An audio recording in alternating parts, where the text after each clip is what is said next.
Hello students, welcome to my YouTube channel. इस video में class 6 foundation math chapter 1 knowing our number के सभी topics को बारी बारी से पढ़ाया जाएगा। समय व्यर्थ ना करते हुए इस वीडियो की शुरुआत करते हैं।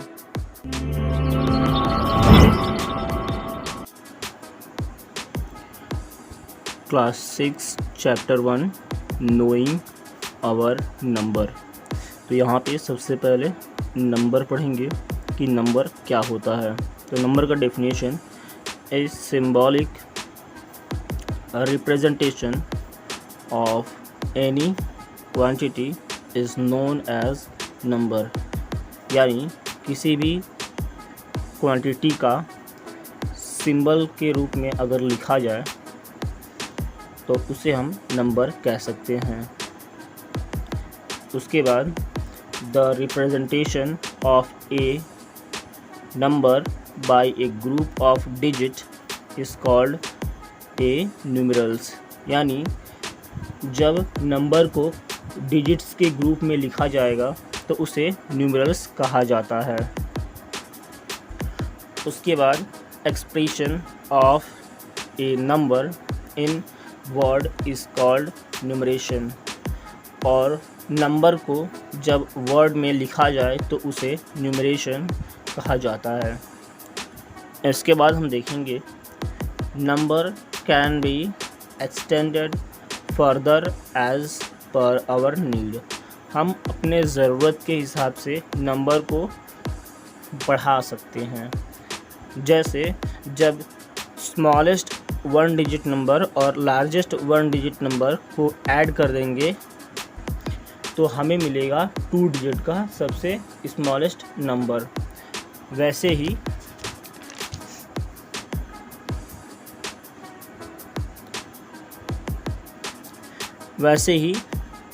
हम जानते हैं स्मॉलेस्ट 2 डिजिट नंबर 10 होता है,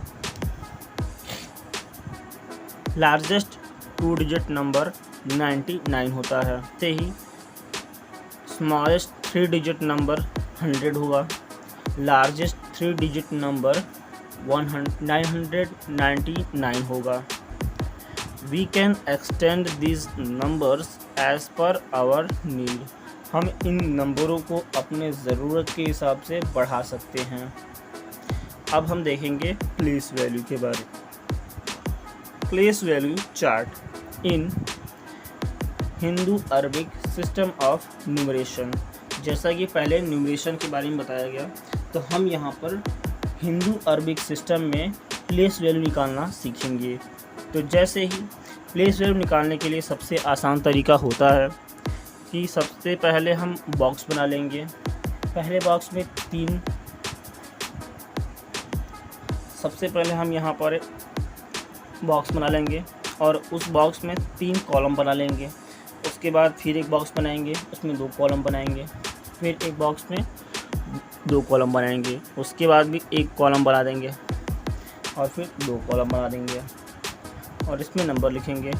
तो यहाँ पर सबसे पहले उसका प्लेस होगा तो 1s 100, 1s 10s 100, 1000 10,000, lakh 10 lakh, crore 10 crore. तो कैसे ही हम किसी भी नंबर को इस प्लेस वैल्यू सिस्टम में अरेंज करके उसका नाम लिखना सीखेंगे। तो यहाँ बगल में जैसे एग्जांपल दिया गया है, पहला एग्जांपल है, यहाँ पर एक नंबर लिखा है और इसका अब हमें नाम लिखना होगा। तो नाम लिखने के लिए जैसे हमने यहाँ नीचे बॉक्स बनाया था वैसे ही बॉक्स यहाँ भी बना लेंगे। तो 3 कॉलम का एक बॉक्स बना लेंगे, फिर 2 कॉलम का एक बॉक्स बना लेंगे।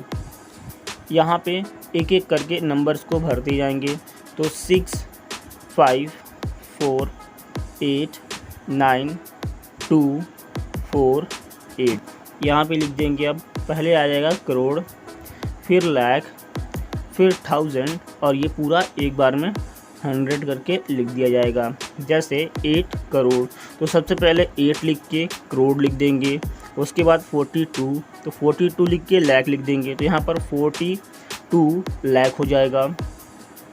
उसके बाद 98,000, तो 98 लिख के 1000 लिख देंगे, तो यहाँ पर 98 और 1000, और लास्ट में 456, तो 456 लिख देंगे, तो हमारा ये आंसर कंप्लीट हो जाएगा। तो इस तरीके से हम किसी भी नंबर को प्लेस वैल्यू के साथ उसका नंबर नेम लिख सकते हैं। वैसे ही दूसरा एग्जांपल दिया गया है, यहाँ भी एक नंबर लिया गया है। जैसे हमने एग्जांपल नंबर 1 को सॉल्व किया, वैसे ही एग्जांपल नंबर 2 को भी सॉल्व करेंगी। तो यहाँ पर नंबर्स को बॉक्स बना के उसमें अरेंज कर दिया गया है पहले से ही। तो यहाँ पर 6, 8, 9, 5, 8, 5, 2, 8, 9। अब इसके बाद यहाँ पर करोड़ लिख दिया जाएगा, फिर लाख, फिर 1000 और ये पूरा 100। तो यहाँ पर 98 सी है, तो 98 करोड़ लिख देंगे, तो यहाँ पर 98 करोड़। उसके बाद 25 लाख, तो 25 लाख लिख देंगे। फिर 85,000, तो 85,000। उसके बाद 986, तो यहाँ पर 986 लिख देंगे। इस तरीके से हम किसी भी बड़े से बड़े नंबर को प्लेस वैल्यू के साथ नंबर नेम लिख सकते हैं। इसके बाद आगे यहाँ पर हम प्रीसीडर और सक्सीडर निकालना सीखेंगे। प्रीसीडिसर का मतलब होता है बिफोर, यानी उसमें एक माइनस करना होगा, और सक्सीडर यानी आफ्टर, जिसमें एक प्लस करना होगा। तो प्रीसीडर, किसी भी नंबर का प्रीसीडर बनाने के लिए हम उस नंबर को लिख के अगर उसमें से एक माइनस कर देंगे तो हमारा आंसर आ जाएगा। वैसे ही सक्सीडर बनाने के लिए एक उस नंबर को लिख के अगर हम ऐड कर दें 1 तो हमारा सक्सीडर आ जाएगा। एग्जाम्पल के लिए यहाँ पर एक नंबर लिया गया है। अब इस नंबर का हमें प्रीसीडर और सक्सीडर निकालना है। तो उसके लिए उस नंबर को सबसे पहले फॉर्मूला लिख देंगे। यहाँ पर प्रीसीडर इक्वल टू n-1, यानी प्रीसीडर निकालने के लिए उस नंबर में एक माइनस करना होगा। तो यहाँ पर हमने नंबर लिख दिया है और उसमें एक माइनस कर देंगे तो हमारा जो आंसर आएगा वो आ जाएगा, ये आ गया है। वैसे ही उस नंबर का सक्सीडर पता करने के लिए हम उस नंबर को लिख के उसमें 1 ऐड कर देंगे। तो हमने फिर से इस नंबर को यहाँ पर लिख दिया है पहले से ही, और यहाँ पर ऐड कर दिया गया है। तो ऐसे करके इसमें ऐड कर देंगे तो 6 और 1 ये 7 हो जाएगा, और बाकी सभी नंबर्स को देख के लिख दिया जाएगा। तो ये हो जाएगा हमारा नंबर प्रीसीडर और सक्सीडर। वैसे ही एक और एग्जांपल देख लेते हैं। 852962, इस नंबर का हमें निकालना है प्रीसीडिसर एंड सक्सीडर। तो प्रीसीडिसर निकालने के लिए हम उस नंबर में माइनस करके लिख देंगे तो आ जाएगा आंसर। वैसे ही तो यहाँ पर पहले नंबर लिख देते हैं और फिर माइनस करके 1 कर देते हैं। तो 2 में से अगर 1 माइनस कर देंगे तो 1 आ जाएगा, और बाकी सबको देख के वैसे ही लिख देंगे तो हमारा आंसर ये आ जाएगा। वैसे ही हम यहाँ पे सक्सीडर पता करेंगे। तो सक्सीडर पता करने के लिए उस नंबर में हमें 1 ऐड करना होगा।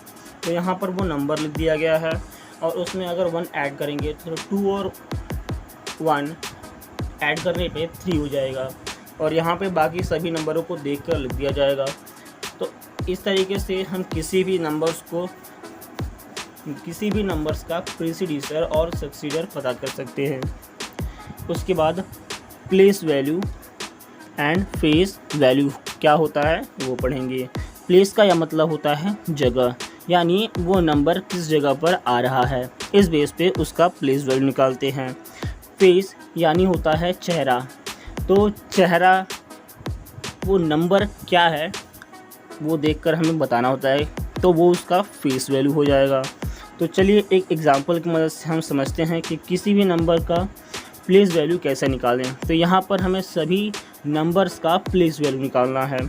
तो यहाँ पर वो नंबर दिया गया है और इन सब का बारी बारी से हमें प्लेस वैल्यू निकालना है। तो सबसे पहले हम पीछे से शुरुआत करेंगे। तो यहाँ पर 9 है, तो 9 को अकेले पहले लिख दिया गया है 9, 2 लिख कर उसके बाद ये 20 हो जाएगा। 8 लिखने के बाद पहले 8 लिख दिया गया है, उसके बाद 2 डिजिट है तो 2 0 लगा दिया गया है, ये हो जाएगा। फिर उसके बाद 9 लिख दिया गया है और 9 के बाद 1 2 3 डिजिट तो 1 2 3 0 लगा देंगे। उसके बाद 2 आया है तो 2 लिखने के बाद जितने भी डिजिट पीछे बचेंगे उन सबको 0 में कन्वर्ट कर देंगे। तो 1 2 3 4 तो 2 लिखने के बाद 1 2 3 4 0 लगा देंगे, तो ये हमारा ऐसे बन जाएगा। उसके बाद 5 लिखने के बाद 1 2 3 4 5 0 ऐड कर देंगे, तो ये हो जाएगा नंबर। तो इन सभी नंबर्स को हम अगर 1 डिजिट रहेगा तो उसे वंस कहेंगे, 2 डिजिट रहेगा तो टेंस कहेंगे, 3 डिजिट रहेगा तो 100 कहेंगे। अगर वो नंबर 4 डिजिट में होता है तो उसे हम 1000 कहेंगे। नंबर अगर 5 डिजिट में होगा तो उसे हम 10,000 कहेंगे। अगर नंबर 6 डिजिट में होगा तो उसे हम लाख कहेंगे। इसी तरीके से हम क्वेश्चन एग्जाम्पल नंबर दूसरे को भी सॉल्व कर लेंगे। तो यहाँ पर दूसरे प्रकार का क्वेश्चन दिया गया है कि find the place and face value of 4। मतलब यहाँ पर जहाँ 4 लिखा है उसका हमें प्लेस और फेस वैल्यू पता करना है। जैसा कि पहले बताया कि प्लेस का मतलब होता है कि जगह, यानी यह नंबर किस जगह पर आ रहा है। तो यहाँ पर देखेंगे 4 के बाद कितने डिजिट हैं, 1 2 3। तो इस नंबर को सॉल्यूशन के लिए पहले सॉल्यूशन लिख देंगे और उस नंबर को यहाँ पर देख कर के लिख देंगे।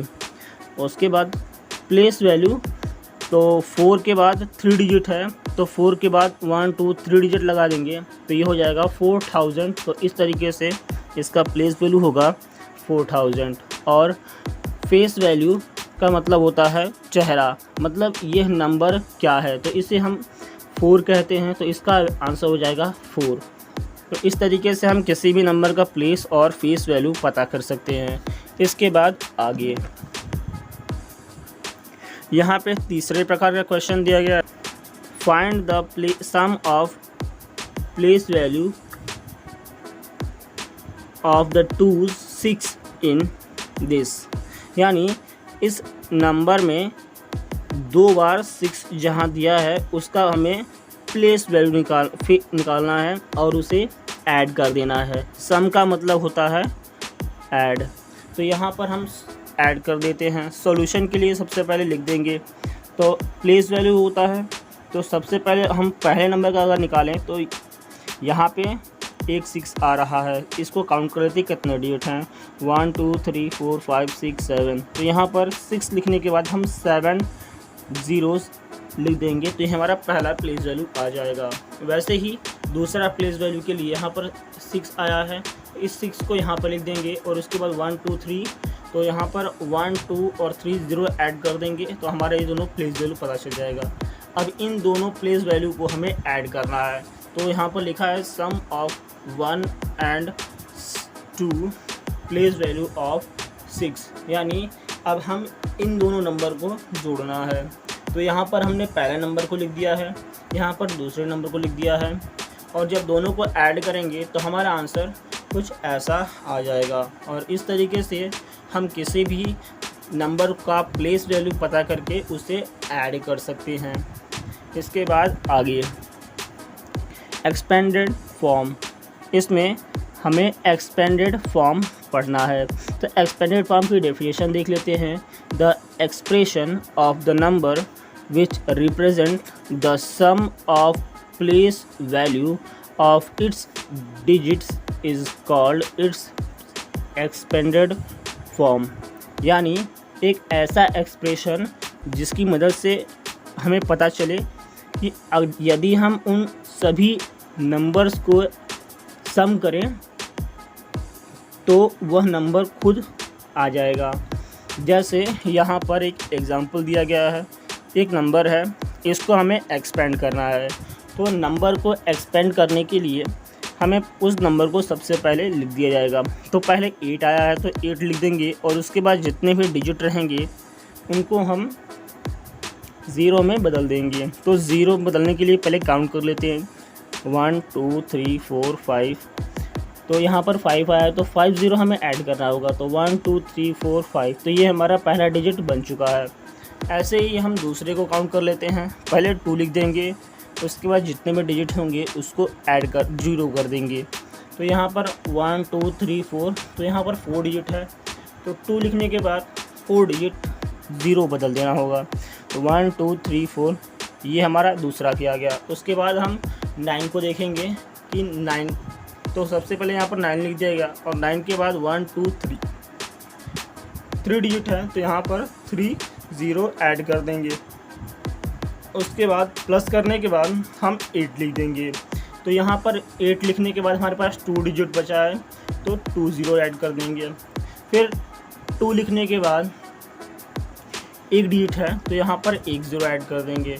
9 लिखने के तो 9 लिख देंगे। इसके बाद अब कोई भी डिजिट नहीं है इसलिए हम यहाँ पर इसे छोड़ देंगे और ये हमारा करेक्ट आंसर हो जाएगा। वैसे ही एक दूसरा एग्जांपल देख लेते हैं। यहाँ पर एक नंबर लिखा गया है और इस नंबर का हमें बनाना है। तो सबसे पहले उस नंबर को लिख देंगे और काउंट कर लेंगे कितने डिजिट आए हैं। तो यहाँ भी 5 डिजिट है तो 5 लिखने के बाद 1 2 3 4 5 डिजिट 0 कर देंगे। तो हमारा आंसर ये हो जाएगा। फिर ऐड करने के बाद 9 की बारी आएगी तो 9 लिखने के बाद काउंट कर लेंगे 4 आ जाएगा। फिर 8 लिखने के बाद 3 0 ऐड कर देंगे। फिर 6 लिखने के बाद 2 0 ऐड कर देंगे। फिर 2 लिखने के बाद 2 0 ऐड कर देंगे। 9 लिखने के बाद कोई भी डिजिट नहीं है इसलिए इसे 9 लिखने के बाद छोड़ देंगे। तो ये हमारा आंसर करेक्ट हो जाएगा। इसके बाद आगे यहाँ पे हमें कंपैरिजन करना है, कंपैरिजन ऑफ नंबर, यानी कौन सा नंबर छोटा है या कौन सा नंबर बड़ा है हमें यहाँ पता करना है। तो यहाँ पर कोई भी नंबर छोटा है या बड़ा है इसे पता करने के लिए एग्जाम्पल की मदद से हम समझते हैं। जैसे यहाँ पर 2 नंबर दिया गया है और इन दोनों नंबर की मदद से हमें ये देखना है कि कौन सा नंबर बड़ा है कौन सा नंबर छोटा है। तो इसको पता करने के लिए पहले हम दोनों नंबर को काउंट कर लेंगे। तो यहाँ पर काउंट कर लेते हैं 1 2 3 4 5, तो ये भी 5 डिजिट है और 1 2 3 4 5 ये भी 5 डिजिट है। इन दोनों को अब फर्स्ट डिजिट देखते हैं। तो यहाँ पर ये 9 आ रहा है और ये आ रहा है 5। तो सबसे पहले 5 आता है उसके बाद 9 आता है। तो स्मॉलेस्ट नंबर के लिए 5 9 8 6 2 ये हमारा स्मॉलेस्ट नंबर हो जाएगा। और ग्रेटेस्ट नंबर के लिए ग्रेटेस्ट नंबर के लिए उस नंबर को लिख देंगे जो 9 आया है। तो 9 ये आ जाएगा। वैसे ही क्वेश्चन नंबर एग्जांपल 2 को सॉल्व करेंगे। यहाँ पर 2 नंबर दिया गया है। अब इन दोनों नंबर में से हमें छोटा या बड़ा पता करना है। तो पता करने के लिए जैसे हमने क्वेश्चन नंबर 1 के साथ किया है वैसे यहाँ भी करेंगे। तो यहाँ पर 0 1 2 3 4 5 ये भी 5 डिजिट का है और ये भी 5 डिजिट का है। तो यहाँ पर जो सबसे पहला डिजिट वैल्यू है वो है 4 और यहाँ पर है 5। तो यहाँ पर 4 लिखने के बाद हम इसे ऐड कर देंगे। तो यहाँ पर 4 लिख देंगे और स्मॉलेस्ट नंबर बनाने के लिए उस नंबर को हम यहाँ पर सबसे छोटा 4 आता है, सबसे पहले 4 आता है तो इसलिए हम यहाँ पर 4 वाले को पहले लिख देंगे। तो ये हमारा स्मॉलेस्ट नंबर हो जाएगा और जो 5 है वो बाद में आता है इसलिए वो ग्रेटर होगा। तो यहाँ पर जो ग्रेटेस्ट नंबर है वो है 5 9 8 2 9, ये इन दोनों में से बड़ा है। ऐसे अब यहाँ पर हम ऑर्डर देखेंगे कि नंबर में ऑर्डर कितने प्रकार के होते हैं। तो ऑर्डर ऑफ नंबर 2 प्रकार के होते हैं। एक होता है असेंडिंग ऑर्डर, दूसरा होता है डिसेंडिंग ऑर्डर। असेंडिंग ऑर्डर यानी छोटे से बड़ा। एग्जाम्पल के लिए 1 2 3 4 5 इस तरीके से अगर हम नंबर को अरेंज कर देंगे तो ये हमारा हो जाएगा असेंडिंग ऑर्डर। अगर इसी को हम उल्टा कर देंगे, यानी बड़े को पहले और छोटे को बाद में लिखेंगे और ऐसे करते जाएंगे, तो हमारा बन जाएगा डिसेंडिंग ऑर्डर, यानी बड़ा पहले रहेगा और छोटा बाद में। एग्जाम्पल के लिए यहाँ पर कुछ नंबर्स दिए गए हैं और इन नंबर्स में से हमें पता करना है कि सबसे छोटा, पहले हमें उसे असेंडिंग ऑर्डर में सॉल्व करेंगे और उसके बाद हम उसे डिसेंडिंग ऑर्डर में सॉल्व करेंगे। तो चलिए पहले देखते हैं कि कैसे असेंडिंग ऑर्डर और डिसेंडिंग ऑर्डर में इसे बनाया जाएगा। तो सबसे पहले काउंट कर लेते हैं कि कितने कितने डिजिट के हैं ये। तो यहाँ पर 1 2 3 4 5 और ये सभी 5 डिजिट के हैं। तो हम इन सब का फर्स्ट डिजिट मिला लेते हैं और सेकंड डिजिट। यहाँ पर ये सेकंड डिजिट 29 है, फिर 52 है, फिर 58 है, फिर 25 है, फिर 62 है, फिर 61 है, फिर 63 है। तो यहाँ पर जिस नंबर को सर्कल किया गया है, अब उसको हम देखेंगे। तो यहाँ पर सबसे छोटा जो होगा वो हो जाएगा 25। तो इन सभी नंबर्स में से जो 25 वाला नंबर है वो सबसे छोटा है, तो यहाँ पर वो नंबर 25 वाले को सबसे पहले लिखा जाएगा। उसके बाद 25 के बाद सबसे छोटा नंबर जो होगा वो होगा 29। तो यहाँ पर हम 29 वाले को लिख देंगे। उसके बाद जो सबसे छोटा होगा वो होगा 52। तो 52 वाले नंबर को हम यहाँ पर लिख देंगे। उसके बाद जो सबसे छोटा होगा वो होगा 58। तो 58 वाले को नंबर को हम यहाँ पर लिख देंगे। उसके बाद जो सबसे छोटा होगा इन सभी नंबर्स में से वो होगा 61। तो 61 को हम यहाँ पर नंबर को लिख देंगे। और उसके बाद हम देखेंगे कि 61 के बाद यहाँ पर 62 बड़ा है, तो 62 वाले नंबर को यहाँ पर लिख देंगे। फिर यहाँ पर देखेंगे कि 63 लास्ट में है, इसके बाद तक कोई भी नहीं है, तो ये सबसे बड़ा नंबर है इन सब में से, तो इसे हम एकदम आखिरी में लिखेंगे। तो इस तरीके से हमारा असेंडिंग ऑर्डर तैयार हो जाएगा। वैसे ही हम डिसेंडिंग ऑर्डर में ठीक इन सभी नंबर्स को उल्टा लिख देंगे, यानी पहले सबसे बड़ा लिखा जाएगा, फिर उसके बाद सबसे छोटा लिखा जाएगा। तो यहाँ पर सबसे पहले 63 बड़ा है, तो पहले 63 वाले को लिखा गया है। उसके बाद 62 बड़ा है उन सभी नंबर्स में से, तो 62 को लिखा जाएगा। फिर उसके बाद 61 बाकी है सभी नंबरों में, तो 1 लिखा जाए 61 लिखा जाएगा। फिर 58 बड़ा है, तो 58 लिखा जाएगा। फिर 52 बड़ा है, तो 52 बड़ा लिखा जाएगा। फिर 29 बड़ा है, तो 29 लिखा जाएगा। और लास्ट में जो सबसे छोटा नंबर है उसे वो है 25, तो 25 वाले नंबर को हम लास्ट में लिख देंगे। तो इस तरीके से हमारा डिसेंडिंग ऑर्डर तैयार हो जाएगा। तो इसी प्रकार से हम किसी भी नंबर्स का असेंडिंग और डिसेंडिंग ऑर्डर पता कर सकते हैं। इसके बाद आगे हम यहाँ नंबर बनाना सीखेंगे, यानी बिल्डिंग नंबर्स कि कैसे हम में नंबर बना सकते हैं। तो एग्जाम्पल के लिए एग्जाम्पल दिया है, right the greatest and smallest number using this digits. यहाँ पर इन सभी डिजिट्स का प्रयोग करके हमें ग्रेटेस्ट और स्मॉलेस्ट नंबर बनाना है। तो सॉल्यूशन के लिए हम यहाँ पर ग्रेटेस्ट नंबर देख लेते हैं। जैसे हमने अभी पहले बताया असेंडिंग और डिसेंडिंग क्या होता है, तो यहाँ पर इसे ग्रेटेस्ट और स्मॉलेस्ट नंबर बनाने के लिए हमें एक ट्रिक लिखा है यहाँ पर। तो वो ट्रिक कहता है कि अगर हम किसी भी नंबर दिए गए नंबर को उसके असेंडिंग ऑर्डर में अगर लिख दें तो हमें स्मॉलेस्ट नंबर मिल जाएगा। वैसे ही किसी उस दिए नंबर को हम डिसेंडिंग ऑर्डर में लिख देंगे तो हमें मिल जाएगा सबसे बड़ा नंबर। तो चलिए देखते हैं इसका सॉल्यूशन क्या हो जाएगा। तो ग्रेटेस्ट नंबर के लिए इन सभी नंबर्स में से बड़ा है 9, तो सबसे पहले 9 लिख देंगे। उसके बाद सबसे बड़ा है 8, तो 8 लिख दिया गया है। फिर उसके बाद सबसे बड़ा है 6, तो यहाँ पर इन सभी में से 6 बड़ा है तो 6 वाले को यहाँ पर लिख दिया जाएगा। फिर यहाँ पर 2 बड़ा है तो फिर यहाँ पर सबसे बड़ा है 5 तो 5 लिख देंगे। उसके बाद सबसे बड़ा है 4 तो 4 लिख देंगे और आखिर में सबसे छोटा है 2 तो 2 को लास्ट में लिख देंगे। तो इस तरीके से हमारा ये सबसे बड़ा नंबर मिल जाएगा। वैसे ही स्मॉलेस्ट नंबर बनाने के लिए हम उस नंबर को इसी नंबर को इस असेंडिंग ऑर्डर में अरेंज कर देते हैं, क्योंकि हमें स्मॉलेस्ट नंबर बनाना है। तो इसको पहले 2 लिख देंगे, इसी नंबर को हम डिसेंडिंग ऑर्डर में लिख देंगे। तो ये हो जाएगा हमारा आंसर।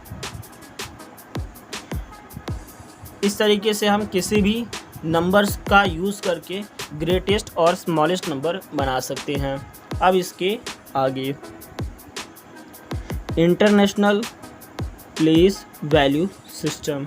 यहाँ पर इंटरनेशनल सिस्टम में हमें नंबर नेम लिखना सिखाया जाएगा, यानी प्लेस वैल्यू के साथ में नंबर नेम लिखना सिखाया जाएगा। तो यहाँ पर इंटरनेशनल सिस्टम में 3 डिजिट पे कॉमा लगाया जाता है। तो हम पहले 3 बॉक्स बना लेंगे, फिर 3 बॉक्स और फिर अलग से 3 बॉक्स बना लेंगे। तो पहले वाले बॉक्स को 100 लिखेंगे, दूसरे वाले बॉक्स को 1000 लिखेंगे, तीसरे वाले बॉक्स को मिलियन लिखेंगे और इसके बाद हम अपनी ज़रूरत के हिसाब से इसे आगे बढ़ा सकते हैं। तो यहाँ पर एग्ज़ाम्पल के लिए एक नंबर लिखा गया है। अब इस नंबर का यूज़ करना है और हमें इसका नंबर नेम लिखना है। तो इस नंबर के लिए हम ऐसा बॉक्स बनाएंगे और उसमें इन नंबरों को भर देंगे। तो सबसे पहले हम बॉक्स बना लिए हैं यहाँ पर और इसमें हम लिख देंगे मिलियन,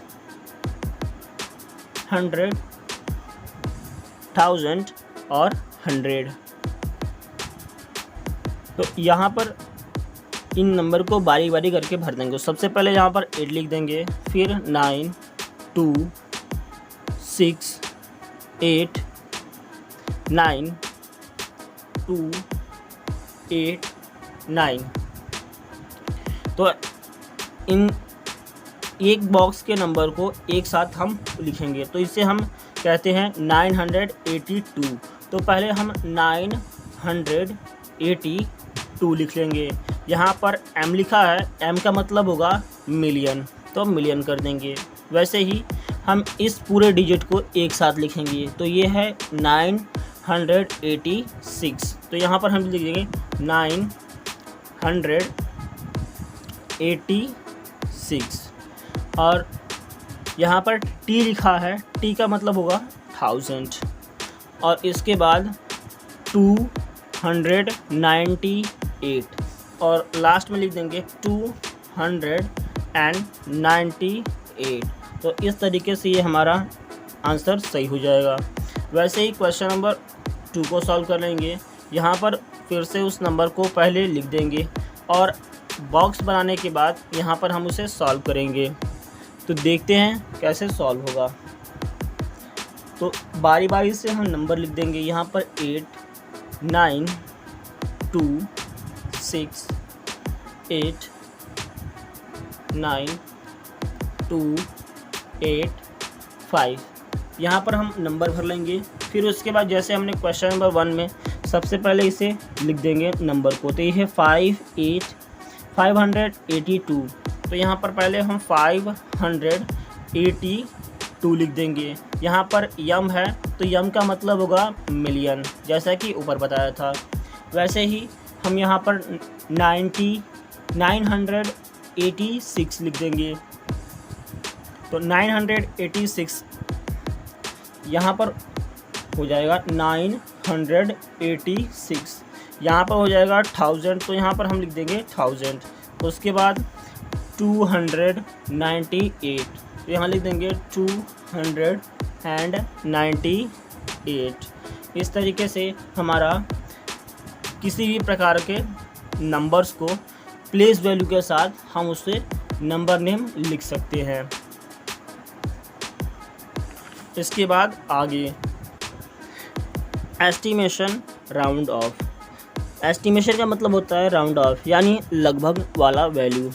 तो यहाँ पर पहला फॉर्मूला है कि अगर लास्ट डिजिट 0 और 4 के बीच में कोई भी नंबर आता है, जैसे 1 2 3, यानी 0 से लेके 4 तक के बीच में अगर कोई भी डिजिट लास्ट में है तो उसके फर्स्ट वाले नंबर के साथ कोई भी चेंज नहीं किया जाएगा।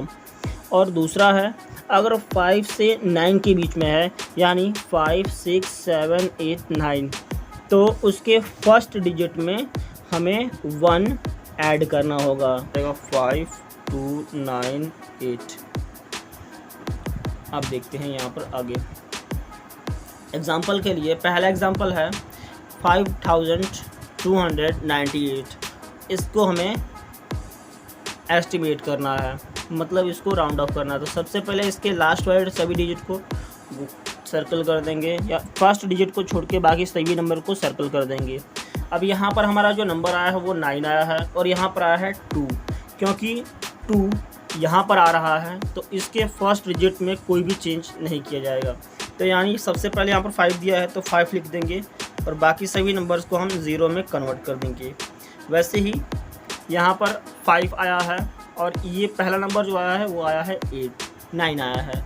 तो 9 जो है वो यहाँ पर आ रहा है, तो 9 को हमें उसके अगले वाले डिजिट में 1 हमें ऐड करना है। तो 4 अगर 5 में 1 ऐड कर देंगे तो हो जाएगा 6, और ये हो जाएगा हमारा 30। तो इस तरीके से इसका आंसर हो जाएगा। दूसरा एग्जांपल देखते हैं। यहाँ पर एक एग्जांपल दिया है 5 6 2 9 8, और दूसरा एग्जांपल है 5 4 9 6 2। तो इसे सॉल्व करने के लिए हम फर्स्ट डिजिट को छोड़ के बाकी सभी नंबर को सर्कल कर देंगे। वैसे ही दूसरे नंबर को, उस पहले नंबर को छोड़ के बाकी सभी नंबर को हम सर्कल कर देंगे। तो यहाँ पर अब हम इसके फर्स्ट डिजिट को देखते हैं। यहाँ पर फर्स्ट डिजिट है 6, और यहाँ पर फर्स्ट डिजिट है 4। तो 6 आएगा दूसरे फॉर्मूला के साथ, यानी इसमें 1 ऐड करना होगा। तो अगर 5 में हम 1 ऐड कर देंगे तो हो जाएगा 6, और बाकी सभी नंबर्स को हम 0 में कन्वर्ट कर देंगे। तो 1 2 3 4 डिजिट है, तो यहाँ पर 4 0 लिख देंगे, तो ये हमारा आंसर हो जाएगा। वैसे ही 5 को लिखने के बाद हम सभी नंबर्स को ऐड कर देंगे, तो ये हो जाएगा, ये 5 4 आया है, तो 4 में कोई भी चेंजिंग नहीं की जाती है फर्स्ट नंबर में, तो उस नंबर को हम 5 लिख छोड़ देंगे, और बाकी सभी नंबर्स को हम 0 में बदल देंगे। तो इस तरीके से हम किसी भी नंबर को एस्टिमेट कर सकते हैं। तो यहाँ पर दूसरा एग्जांपल देखते हैं कि कैसे उसे ऐड किया जाएगा। तो सबसे पहले उस नंबर को फर्स्ट डिजिट को छोड़ के बाकी सभी नंबर्स को सर्कल कर दिया जाएगा। तो फर्स्ट डिजिट को छोड़ के बाकी सभी नंबर को सर्कल कर देते हैं। यहाँ पर पहला नंबर जो है वो है 1, और यहाँ पर है 9, क्योंकि 9 और 1 आएगा यहाँ पर, तो 1 वाले में कोई भी चेंज नहीं होता है। तो यहाँ पर हम 5 लिख देंगे और बाकी सभी डिजिट को 0 में बदल देंगे। तो यहाँ पर 1 2 3 4 0 जो है, तो यहाँ पर 1 2 3 4 0 लिख देंगे, तो ये पहला नंबर एस्टिमेट हो गया है। वैसे ही हम दूसरे नंबर को एस्टिमेट कर लेंगे। तो यहाँ पर 9 है, तो क्योंकि 9 आया है तो इसके फर्स्ट डिजिट में हमें 1 ऐड करना होगा। तो 5 में अगर 1 ऐड कर देंगे तो ये हो जाएगा 6, तो 6 लिख देंगे और बाकी सभी नंबर्स को ऐड कर देंगे, तो ये हो जाएगा 60,000। और अब इन दोनों नंबर को हमें ऐड कर देना है। तो 5 और 6 ऐड करने पे आ जाएगा 11। तो इस तरीके से जो हमारा आंसर होगा वो हो जाएगा 1,10,000। अब इसका हम डिफरेंस देख देते हैं। डिफरेंस यानी होता है माइनस। तो जैसे हमने पहले नंबर को एस्टिमेट करना है और उसके बाद माइनस कर देना है। तो यहाँ पर पहले नंबर को हम छोड़ के बाकी सभी नंबर को 0 में बदल देते हैं, सर्कल कर लेते हैं। दोनों नंबर को सर्कल कर लेंगे। और पहले जो नंबर है उस नंबर को देख लेते हैं। यहाँ पर पहला नंबर 8 है और यहाँ पर पहला नंबर 2 है। तो 8 आता है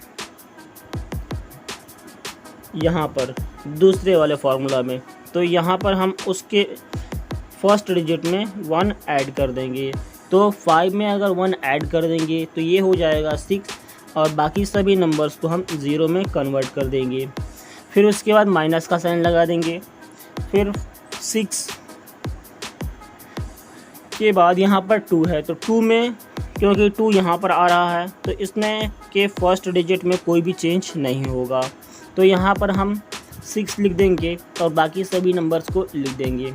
तो ये दोनों नंबर को देख लेते हैं, लगभग इक्वल लग रहा है। तो 6 1 2 3 4 और 6 1 2 3 4 ये दोनों नंबर इक्वल है। तो 60,000 में से 60,000 अगर माइनस कर दिया जाएगा तो हमारा आंसर 0 आ जाएगा।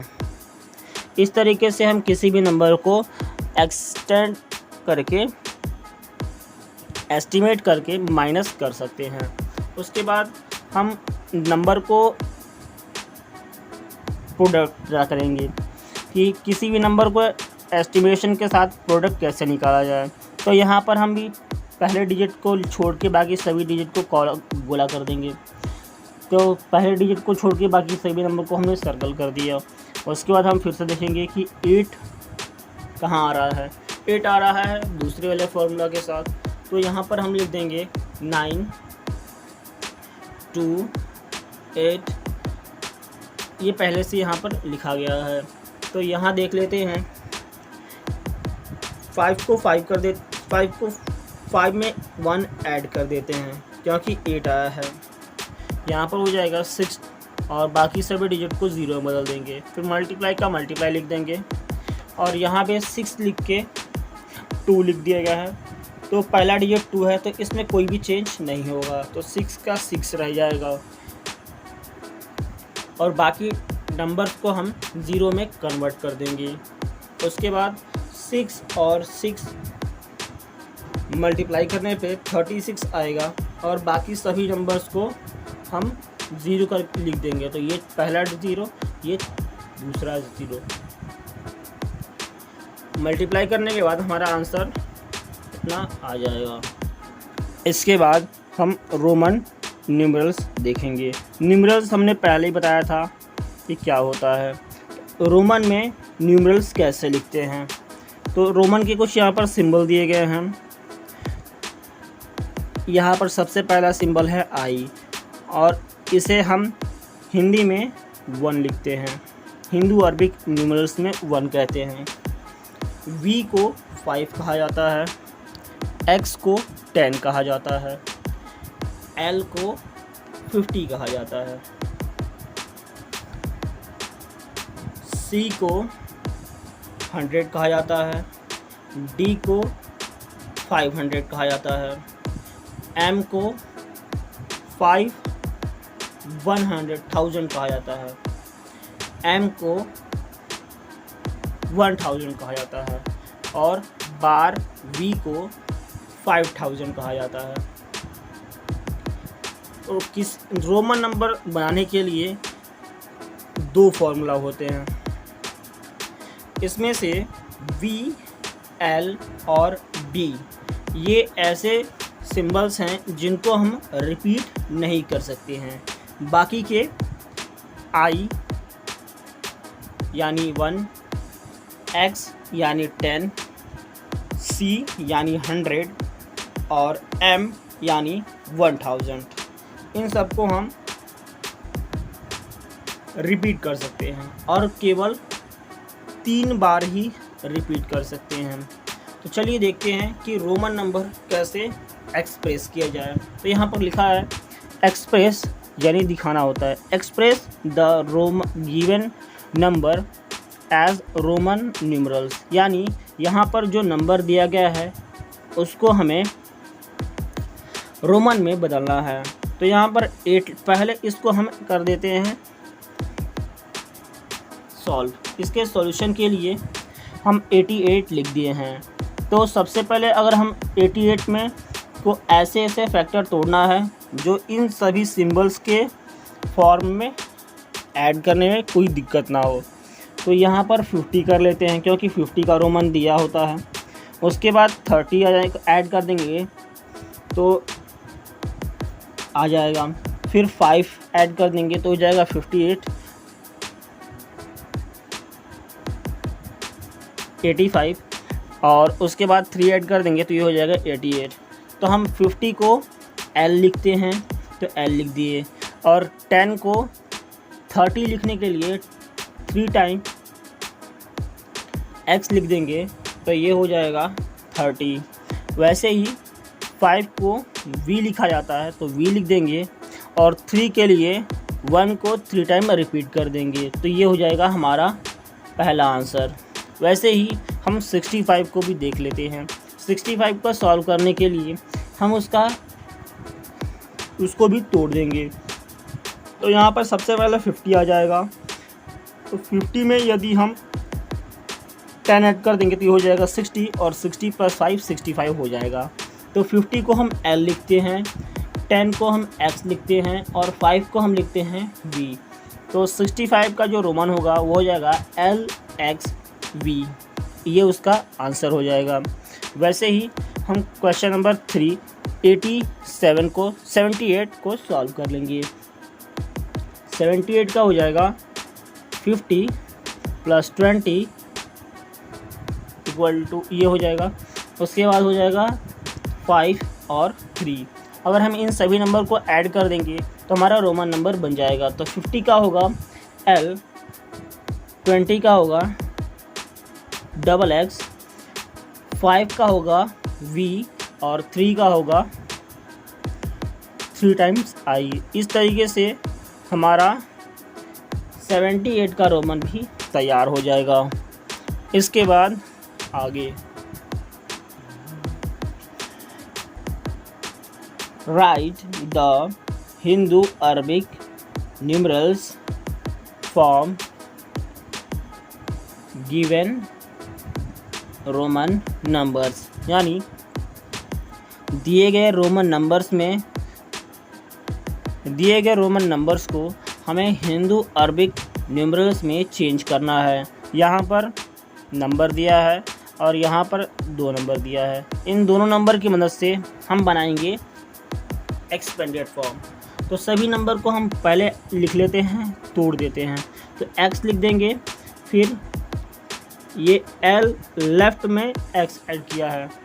तो इसका एक फॉर्मूला होता है कि यदि कोई भी नंबर लिखा है रोमन में, अगर उसे लेफ़्ट में लिखते हैं तो माइनस करना होगा, अगर उसे राइट में लिखते हैं तो उसमें प्लस करना होगा। तो यहाँ पर जो L है वो यहाँ पर X उसके लेफ़्ट में है, तो लेफ़्ट में होगा तो वो उसे माइनस किया जाएगा। तो X - L + V + I + I, इस तरीके से हो जाएगा 10 - 50 + 5 + 2। तो 50 और 10 माइनस करने पे हो जाएगा 40, और 5 को 5 लिख देंगे और 1 को ऐड करके 2 लिख देंगे। इन दोनों को ऐड करेंगे तो ये हो जाएगा 45, और 2 को लास्ट में लिख देंगे। तो 45 और 2 ऐड करने पे ये आ जाएगा 47। इस तरीके से हम दूसरे नंबर को भी सॉल्व करेंगे। तो यहाँ पर लिख देते हैं L X X X V I I I। तो इसको देखते हैं कि इसका रोमन क्या होगा। तो सबसे पहले L था तो L को L लिख देंगे, उसके बाद X लिख देंगे, फिर X और X। सभी नंबर को हम यहाँ पर बारी बारी से लिख के ऐड कर देंगे। अब यहाँ पर 50 का होगा, L का हो जाएगा 50, X का हो जाएगा 10 तो 10 लिख देते हैं, V का हो जाएगा 5 तो 5 लिख देंगे, और 1 2 3 तो I 3 बार है तो इसे 3 बार I लिख देंगे।